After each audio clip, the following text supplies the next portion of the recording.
আজকে থেকে ধরেন লক্ষ কোটি বছর আগে, কত কোটি বছর আমরা জানি না, আল্লাহ রাব্বুল আলামিন একা ছিলেন। একা তিনি সর্বপ্রথম সৃষ্টি করলেন আরশে আযীম। কি সৃষ্টি করলেন? আরশ আল্লাহ রাব্বুল আলামিনের একটা এমন স্বতন্ত্র সম্মানিত একটা সৃষ্টি, যেটা সবচেয়ে বড় সৃষ্টি, এর চেয়ে বড় কোনো সৃষ্টি নাই। এমনকি কিয়ামতের মাঠে এই আরশের ছায়া আল্লাহ রাব্বুল আলামিন 7 শ্রেণীর মানুষকে ছায়া দিবেন। সুবহানাল্লাহ। ওই 7 শ্রেণী সম্পর্কে আমরা অন্য হাদিসে পড়ে নিব, অনেকে হয়তো জানেন। আরশ সৃষ্টি করার পরে আরশটা ছিল পানির উপরে। কোথায় ছিল? পানির উপরে। সূরা হুদের মধ্যে আছে। আমি শুধু রেফারেন্সগুলো আপনাদেরকে সূরাগুলো বলে দিব, বাসায় গিয়ে আপনারা পড়বেন। প্রত্যেকটা আয়াত কিন্তু এখানে ধরে ধরে বলার সময় নাই আর কি আমার কাছে। তো আরশটা ছিল পানির উপরে। এরপরে আল্লাহ রাব্বুল আলামিন আসমান এবং জমিন সৃষ্টি করেছেন 6 দিনে। পুরো মহাবিশ্ব আল্লাহ রাব্বুল আলামিন সৃষ্টি করেছেন কত দিনে? 6 দিনে। ফি সিত্তাতি আইয়াম, 6 দিনে। তো এখন সৃষ্টি করার পরে আল্লাহ রাব্বুল আলামিন কলম সৃষ্টি করেছেন। কি সৃষ্টি করেছেন? কলম। ইলমের সাথে যে কলমের সম্পর্ক, এটা একটু পরে আরো ক্লিয়ার হবে আপনাদের কাছে। আল্লাহ পাক কলম সৃষ্টি করে বলেছেন, উকতুব, কলম তুমি লিখো। কলম তো আমাদের সংজ্ঞামত জড় পদার্থ, তাই না? হ্যাঁ। তো আল্লাহ পাক বলছেন কলমকে তুমি লিখো। তো কলম কথা বলছে, মাযা আকতুব, আমি কি লিখবো? আল্লাহ পাক বলছেন লিখো, কিয়ামত পর্যন্ত যা যা হবে সব লিখে ফেলো।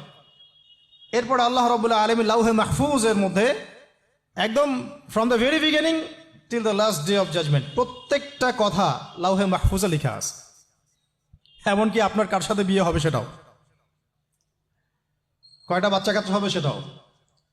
তাই এত অস্থির হওয়ার দরকার নাই, রিজিকে যা আছে আসবে ইনশাল্লাহ। লিখা যদি হয়ে থাকে আসবে না? আসবে ইনশাল্লাহ, সবর। তো এই জন্য মুমিনদেরকে বলা হয়েছে তোমরা কখনো হতাশ হবে না, কারণ তাকদির লিখা হয়ে গেছে, হতাশ হওয়ার কোনো কারণ নাই। একটা প্রবণতা আমরা সমাজে দেখছি আত্মহত্যার।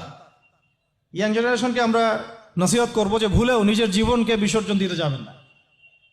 আল্লাহ রাব্বুল আলামিন আপনাদেরকে সৃষ্টি করেছেন তার ইবাদত করার জন্য এবং তার জমিনে তার দিনটাকে প্রতিষ্ঠা করার জন্য। হেলায় খেলায় আপনার জীবনটা নষ্ট করবেন না, ঠিক আছে ভাই? আল্লাহ পাক বোঝার তৌফিক দান করেন। তো কলম সৃষ্টি করার পরে কিয়ামত পর্যন্ত সব লেখা হয়ে গেছে। এখন আমাদের এই পৃথিবীতে তো মানুষ ছিল না, ছিল? এদিকে মনোযোগ দেন। এই পৃথিবীতে কি আগে মানুষ ছিল? এই পৃথিবীতে আগে কি ছিল তাহলে বলেন? হ্যাঁ, মাশাআল্লাহ। এই পৃথিবীতে আগে কি ছিল? এখন ওরা নাই? সবার সাথেই কিন্তু একটা করে আছে। কমপক্ষে কয়টা করে? সবার সাথে কমপক্ষে একটা করে। আর কোন কোন জায়গা আছে যেখানে জিনের বড় বড় আকড়া আছে। পৃথিবীতে যে জায়গাগুলো থেকে ইসলাম বিরোধী অপতৎপরতাগুলো চলে, ওখানে জিনের আকড়া বেশি। আর কথা বুঝতে পারছেন? তো জিন জাতিকে আল্লাহ পাক ধ্বংস করে দিয়েছেন তাদের পাপের কারণে, আল্লাহ দ্রোহিতার কারণে, অবাধ্যতার কারণে। এখন আল্লাহ রাব্বুল আলামিন ইরাদা করলেন পৃথিবীতে আমাদেরকে সৃষ্টি করবেন, মানে মানুষকে সৃষ্টি করবেন। আল্লাহ পাক তার সমস্ত ফেরেশতাদেরকে একত্রিত করলেন। ঘটনাটা কিন্তু খুব ইন্টারেস্টিং। আমি জানি এখানে ওলামায়ে কেরামও আছেন, তবে আমি সবার জন্য প্রযোজ্য হয় এমন কথা বলারই চেষ্টা করছি, কারণ অনেকে হয়তো এগুলো নাও জানতে পারে।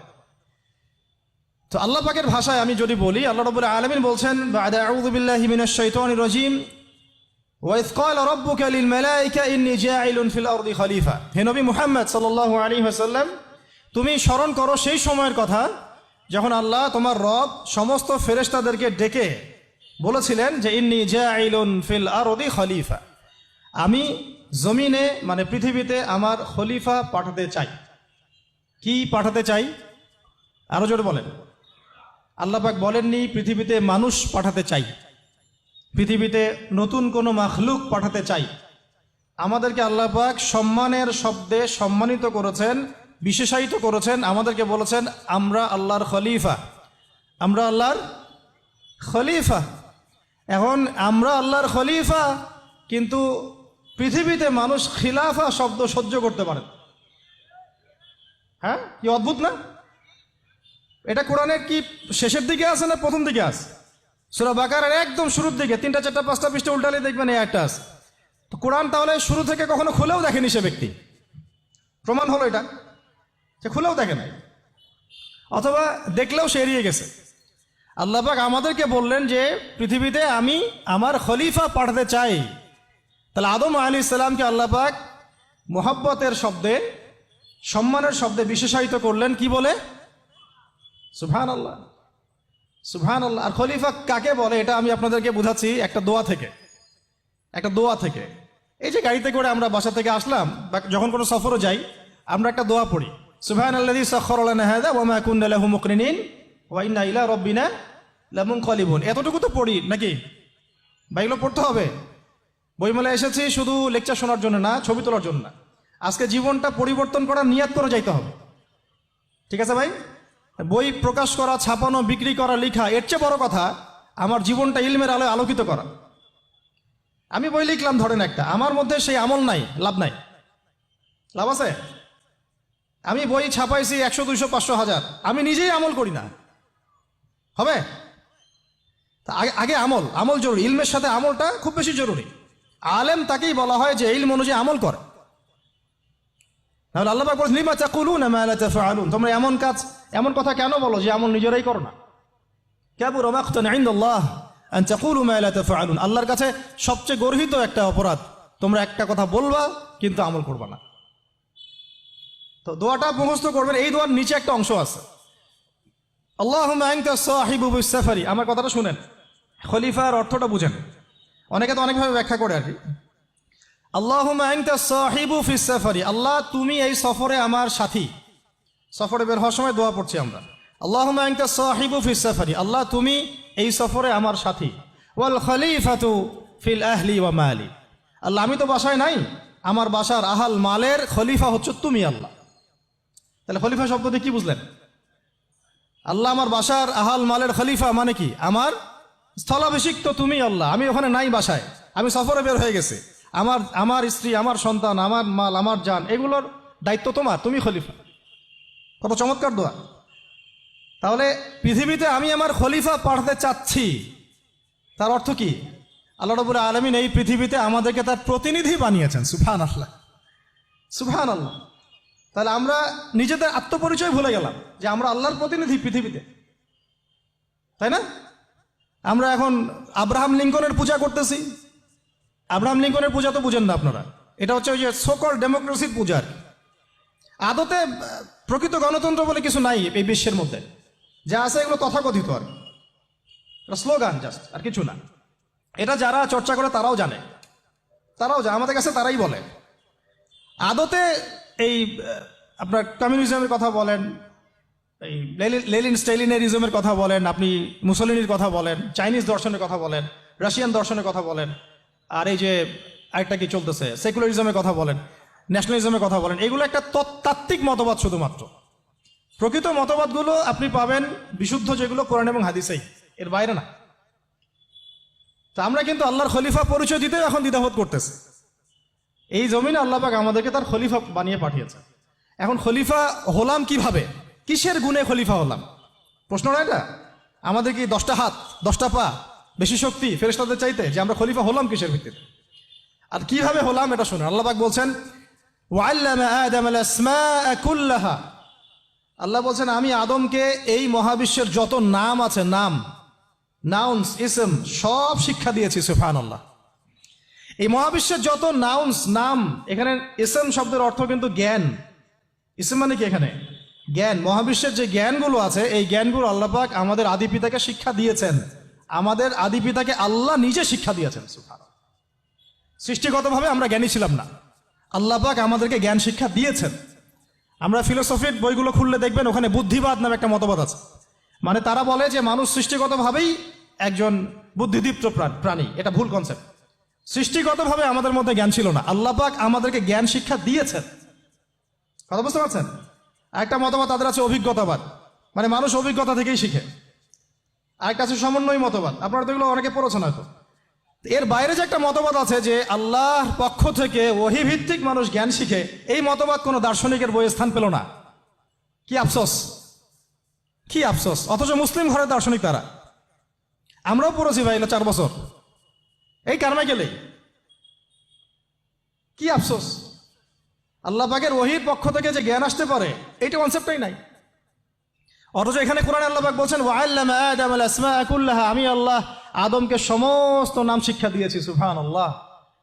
এরপরে এই যে জ্ঞান আদম আলাইহিস সালামকে আল্লাহ পাক শিক্ষা দিলেন, এর ফলশ্রুতিতেই আল্লাহ পাক বললেন যে ওয়াইয কুলনা লিল মালাইকা উসজুদু লি আদম, হে ফেরেশতারা তোমরা এখন আদমকে সিজদা করো।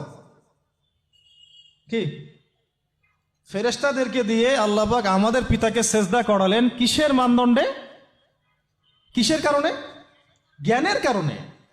জ্ঞানের কারণে ফেরেশতাদেরকে আল্লাহ পাক বললেন যে এই নামগুলো বলে দাও তো তোমরা। তারা বলতে পারলো না। তারা বললো লা ইলম আল্লাহুম্মা লা ইলমা লানা ইল্লা মা আল্লামতানা, আল্লাহ আমাদের তো সেই জ্ঞান নাই, শুধু ওইটুকু জ্ঞান আছে যা আপনি আমাদেরকে শিখিয়েছেন।